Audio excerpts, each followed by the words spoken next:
Hello guys. तो आज की जो हमारी कहानी है वो हॉरर तो है ही, साथ में बहुत ज़्यादा मिस्टीरियस भी है। इसलिए कहानी को इसकी बिल्कुल मत करना, क्या पता आप इस मिस्ट्री को सुलझा सको। तो ये कहानी है इंडिया के स्वर्ग कहे जाने वाली जगह कश्मीर की। तो ये कहानी ऐसे शख्स की होने वाली है जो कई दिनों बाद कश्मीर आया था। तो वो शख्स है यूसुफ। और इसके साथ कोई एक बार घटना नहीं घटी है, कई बार घट चुकी है और जल्द ही आप उन घटनाओं को महसूस कर पाओगे। तो यह कहानी है 2010 की, जब यूसुफ 40 साल का था, जो न्यूयॉर्क से इंडिया आ रहा था। वो बहुत ज़्यादा एक्साइटेड था क्योंकि उसने 20 साल पहले अपने माता पिता की फाइनेंशियल कंडीशन के कारण कश्मीर छोड़ दिया था और न्यूयॉर्क आ गया था। लेकिन अब उसे कॉल आता है कि उसके पिता बहुत ज़्यादा बीमार है, इसलिए उसने इंडिया की एक टिकट बुक करवाई है। अब यूसुफ दिल्ली एयरपोर्ट पर उतर गया था और उसने वहां से कश्मीर के लिए एक कार बुक करवा ली थी। यूसुफ अब कश्मीर पहुंच गया था और वह बहुत ज़्यादा एक्साइटेड था। उसे जानना था कि उसका घर वैसा ही है क्या जैसे 20 साल पहले था। क्या उसके सारे दोस्त वहीं मिलेंगे जहां मिला करते थे। यह सोचते सोचते वो अपने मोहल्ले में पहुंच चुका था। तब उसने देखा कि वह दुकान ही वैसी है जिसे वह पहले चीज़ें लेकर जाता था। तभी कार रुकती है क्योंकि वह अपने घर पहुंच चुका था। यूसुफ जल्दी कार से उतरा और घर के दरवाजे के पास जाकर दरवाज़ा नॉक किया, लेकिन किसी ने दरवाज़ा खोला नहीं। तब उसने और ज़ोर से दरवाज़ा नॉक किया। चारों तरफ लोग इकट्ठे होने लगे क्योंकि यूसुफ वही था जिसने 20 साल पहले अपने माता पिता से झगड़ा करके विदेश चला गया था। अभी यूसुफ को भी थोड़ा सा अजीब सा लग रहा था, इसलिए उसने सोचा कि वह शाम को वापस आ जाएगा। अभी उसे यहाँ से चलना चाहिए। वह मुड़ता है, पीछे से दरवाज़ा अपने आप खुल जाता है, पर उसे लगता है कि दरवाज़ा हवा से खुला होगा। वह घर के अंदर जाता है और अपनी माँ को आवाज़ देता है। तभी सामने से एक आवाज़ आती है जो कि फर्स्ट फ्लोर से आ रही थी। यूसुफ भागकर फर्स्ट फ्लोर पर जाता है और वहाँ देखता है कि उसकी माँ उसके पिताजी के पास बैठी थी। तभी उसकी माँ उसे गले लगा लेती है। यूसुफ अभी बहुत खुश था क्योंकि वह अपने माता पिता से बहुत दिनों बाद मिला था, लेकिन उसे पता नहीं था कि उसकी पहली रात इतनी भयानक होने वाली थी। जैसे ही रात को यूसुफ पानी लेने के लिए नीचे आता है तो उसे अपने घर के विंडो के पास एक आवाज़ आती है जो कि हर विंडो की तरफ इधर उधर सुनाई दे रही थी।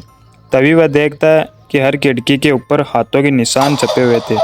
यह देखकर यूसुफ के हाथ से पानी की बोतल छूट गई और वह जल्दी ऊपर की ओर भागता है। जब सुबह होती है तो यूसुफ ये सारी बातें अपनी माँ को बताता है। तो उसकी माँ उसे कहती है कि हमारे घर के पास एक व्यक्ति रहता है जिसकी बीवी का इंतकाल हो गया है, इसलिए वह रात को दूसरों के घरों में जागता रहता है। अब यूं ही कुछ दिन बीत जाते हैं। तभी यूसुफ के पास एक कॉल आता है जो कि उसके दोस्त का था, जो कि एक पार्टी दे रहा था और उसने यूसुफ को भी पार्टी में बुलाया है। यूसुफ भी बहुत खुश था क्योंकि उसे अपने सारे दोस्तों से मिलने का मौका मिल रहा था। उसने अपने माता पिता को यह बात बताई।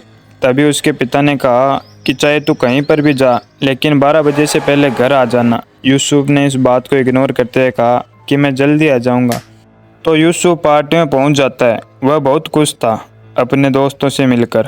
तभी उसने देखा टाइम 12 बजे से ज़्यादा हो चुका था, लेकिन उसने देखा कि पार्टी में से कोई भी अभी गया नहीं है और उसे लगा कि वह अकेला अभी यहाँ से जाएगा तो अजीब सा लगेगा।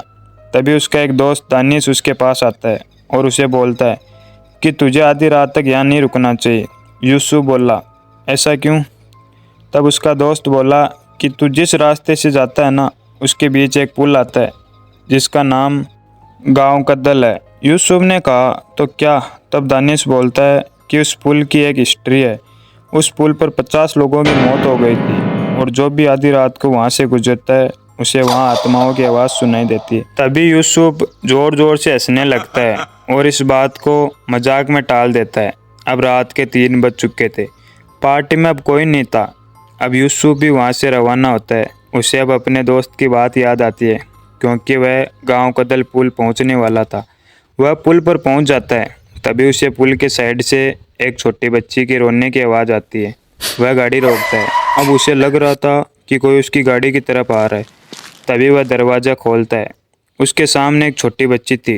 तभी यूसुफ ने उससे पूछा कि तुम यहाँ क्या कर रही हो? तब वह बच्ची बोली कि मुझे मेरे माता पिता नहीं मिल रहे हैं, लेकिन मुझे उनकी आवाज़ सुनाई दे रही है। यूसुफ बोला कि तुम्हें आवाज़ कहाँ से आ रही है? तभी उस लड़की ने तालाब की तरफ इशारा किया। यूसुफ ने देखा कि तालाब में 2 व्यक्तियों की लाश पड़ी है। तभी यूसुफ तालाब में कूदने लगा।